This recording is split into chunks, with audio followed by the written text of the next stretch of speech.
हजार भुजा वाला बाप दादा तुम्हें हर समय मदद देने को तैयार रहता है। लेकिन जब देखता है कि बच्चे हजार भुजा वाले को छोड़कर दो भुजा वालों के पास जा रहे हैं, तो सोचते हैं अब इनके लिए क्या करें। उनका हमसे बहुत प्यार है, रियलाइज करें सभी वो प्यार के सागर हैं। उनका संपूर्ण प्यार अपने बच्चों के लिए ही है। आप सब गृहस्थ में रहने वाले जानते हो, आपका प्यार आपके बच्चों के लिए होता है। वो भी हमें बहुत प्यार करता है और कभी दुखों में, कष्टों में, परेशानियों में, चिंताओं में देखना नहीं चाहता। इसलिए याद दिलाता है, बच्चे मैं तुम्हारे साथ हूं, तुम्हें मदद करने के लिए हमेशा तैयार हूं, बस मेरे पास आओ। तो दो तरीके हैं, या तो हम सूक्ष्म लोक में चला करें, इसकी आदत डाल दें, बाबा से अपनी बात कहें, अधिकार से मदद के लिए कहें उन्हें, अधिकार से, या बाप दादा को नीचे बुला लें और अधिकार से उनको कहें ये चाहिए आपसे, ये मदद चाहिए। तो बाबा ने बहुत अच्छा उत्तर दिया है। कई बच्चे सोचते हैं बाप तो निराकार है, मदद कैसे करेगा। बहुत सुंदर उत्तर है, किसी ना किसी को निमित्त बनाकर तुम्हें मदद करा देंगे, सब इसका अनुभव करें। तो बाबा हजार भुजाओं सहित हमारे साथ है, बस हम उससे कनेक्ट हो जाएं, उसको बुला लें, खेल बदलता हुआ नजर आएगा और बहुत अच्छा नाता आज से जोड़ लेंगे उससे। देखो भक्तों के लिए तो वो भगवान है, लेकिन हमारे लिए सोच लो, भक्तों के लिए भगवान और हमारे लिए हमारा अपना प्यारा बाबा। आज उसको अपना खुदा दोस्त भी बना लें। खुदा दोस्त, भगवान कहने से उसे डरते भी रहे हम सब, बहुत दूरी भी बहुत रखी। भक्ति इस तरह करनी चाहिए, नियम ये हैं, कायदे ये हैं, यहाँ कोई नियम कायदा नहीं, बाबा तुम्हारा है, बस आ जाओ मेरे पास। उसको आज से अपना खुदा दोस्त बनाओ, नाता जोड़ो ये अभी से। वो बाप टीचर सदगुरु है, माता पिता है, लेकिन आज से मेरा सच्चा दोस्त, गुड फ्रेंड, खुदा दोस्त है। और खुदा दोस्त के रूप में उसको बुलाया करें, थोड़ी थोड़ी देर फीलिंग किया करें, 20 सेकंड से शुरू करें, उसको बुलाएं, बाप दादा आ गए, हाथ पकड़ लिया, दोनों चल रहे हैं, वो मेरा खुदा दोस्त है। बात कह दें जो कुछ उसको कहनी है। दोस्त, बहुत घनिष्ठ नाता होता है दोस्ती का, इस पर आप सभी चिंता करें, चिंतन करेंगे। तो अभी हम अधिकार से बाबा को बुलाएंगे। चलें अब फिर से, पहले चलेंगे बाबा के पास सूक्ष्म लोक में, जो प्रैक्टिस सबको रोज 1-2 बार करनी है।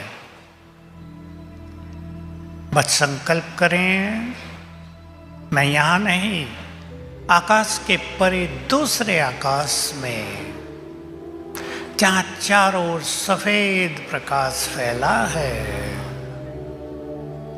परमानंद है, मैं वहां हूं।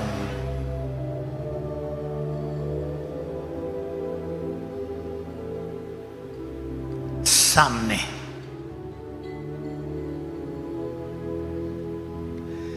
बाप दादा कमलासन पर विराजमान हैं।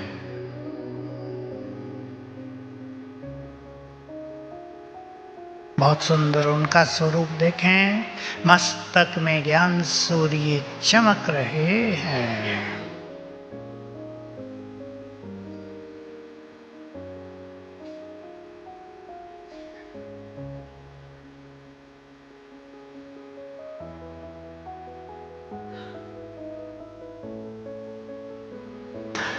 बाबा मुझे दृष्टि दे रहे हैं।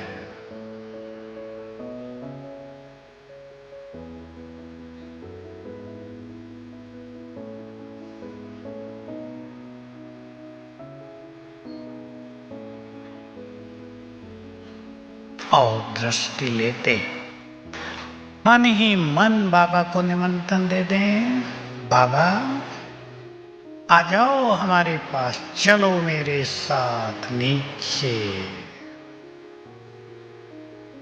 और देखें बाबा ने हमारा हाथ पकड़ा और हम दोनों उतरते हुए नीचे आ रहे हैं। आ गए अपने स्थान पर, बाप दादा सामने। फील करें उनके वाइब्रेशंस को। उनका आभामंडल बहुत डिवाइन, बहुत विशाल है।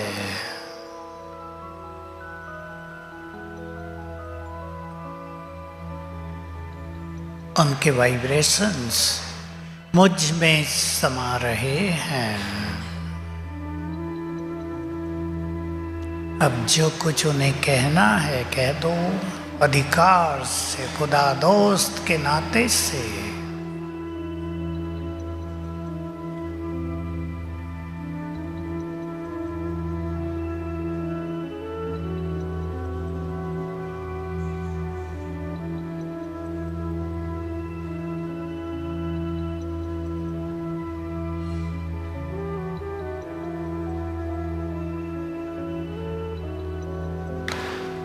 और दृष्टि देखकर बाबा वापिस गए अपने धाम।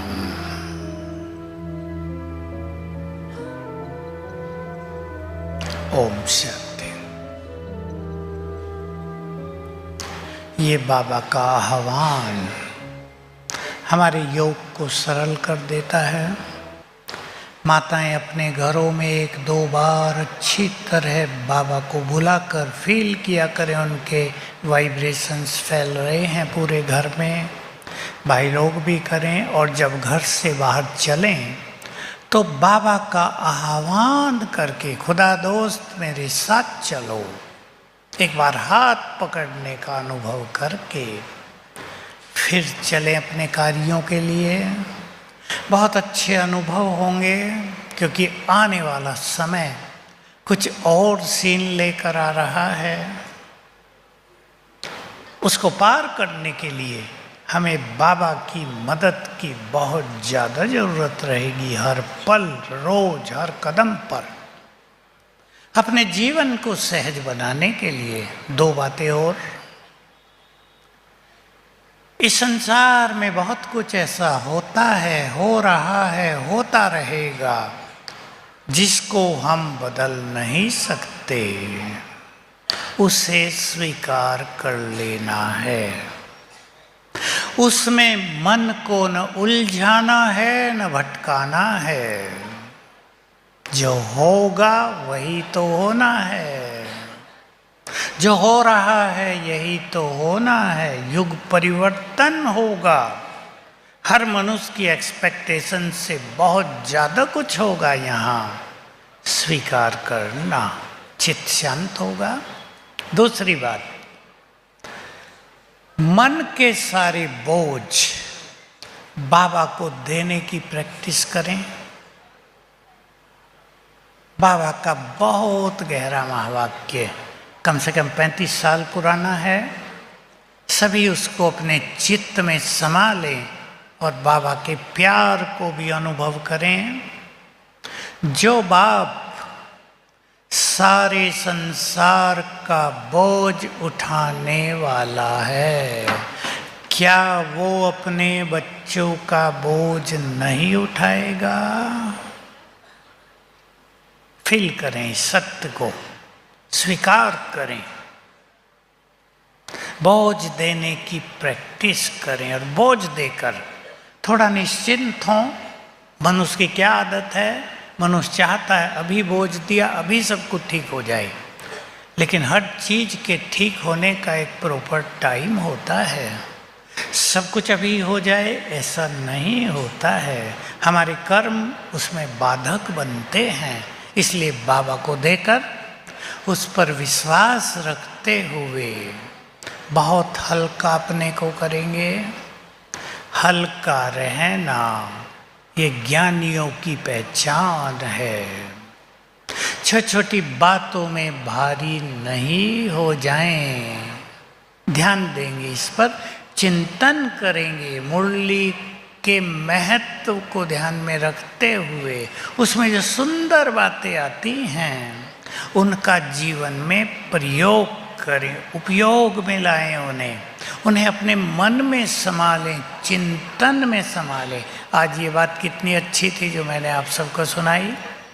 भगवान जिनका साथी हो उनका कोई कुछ कर नहीं सकता। एक ही लाइन में बाबा ने बड़े बड़े रहस्य बता दिए। तो हम सभी, आप सभी इस सुंदर पथ पर आ गए हैं, ये सुंदर यात्रा। अब लास्ट में मेरे साथ चिंतन करें, मैं आत्मा कितनी भाग्यवान हूं